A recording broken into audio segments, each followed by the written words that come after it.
When I went to church on Christmas Eve in 2004, and I made that decision to rededicate my life to the Lord, I stopped using drugs, I stopped the drinking, I quit smoking, all of that stuff, I just stopped doing it. Mike Palombi's bad life began when he was a young boy and the constant target of his father's violent temper.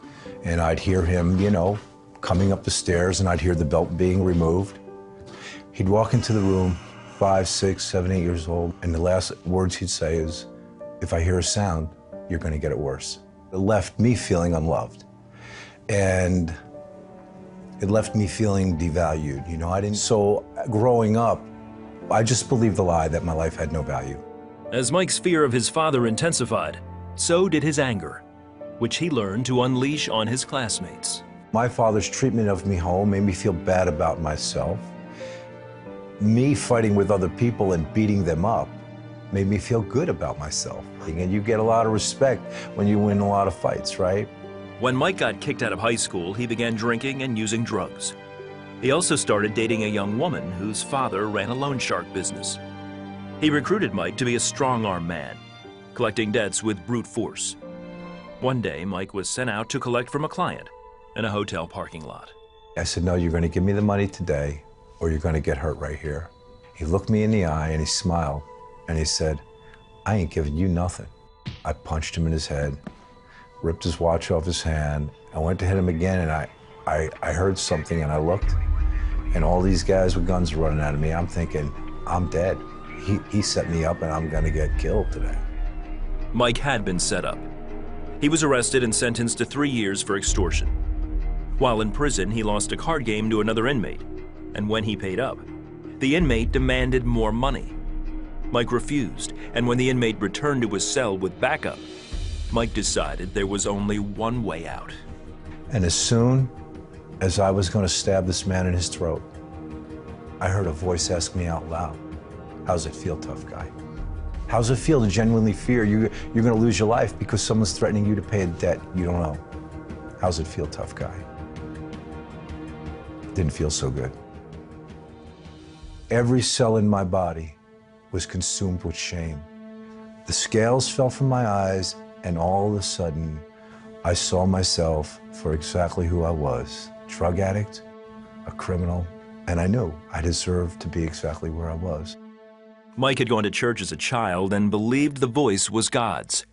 He agreed to pay, and the man left. He gave his life to Christ and grew in his faith while in prison. But once released, he started to drink and do drugs again. Nearly 2 decades had passed when Mike left behind a failed marriage and moved into the building he was restoring as a carpenter. There, he met Heidi, a Christian, who had been hired as a painter. I could just tell that he was down and out. He wasn't in a good place. I mean, he was sleeping on the 3rd floor in a blow-up mattress, so I knew things weren't going so well. So I just prayed for him. Heidi kept inviting Mike to church, even stopping by on Christmas Eve to offer him a ride to the service. Mike declined and retreated to the 3rd floor to drink. Then, he walked out onto the balcony. And this voice just starts talking in my head. "You're good for nothing. You'd be better off to jump off this balcony and end it now than to fight the battle you're going to have to fight to reclaim your life." And I believe that voice. Physically, emotionally, in any way a man could be broken, I was broken, and I just felt hopeless, and I didn't see any way out. And then I heard this other voice speak to me. And it said, "Mike, we spoke 20 years ago in a prison cell. Your enemy today is the same enemy you had 20 years ago. You're your own worst enemy, and you got to save yourself from yourself." Mike heeded the second voice and drove to the Christmas Eve service in time to hear the message. It pointed to the kind of life I was living, and Jesus came to bind up the brokenhearted and set the captives free. It was like a man receiving food within minutes of dying who was dying from starvation. And that's when I settled it for sure. Jesus died for no other reason than to save me from my sin. And I made a decision that night that I was gonna give my life back to the Lord. And I made that decision on Christmas Eve 2004. Mike and Heidi married a few years later. Together, they lead a recovery group at their church. Mike has forgiven his father and let go of his anger for good.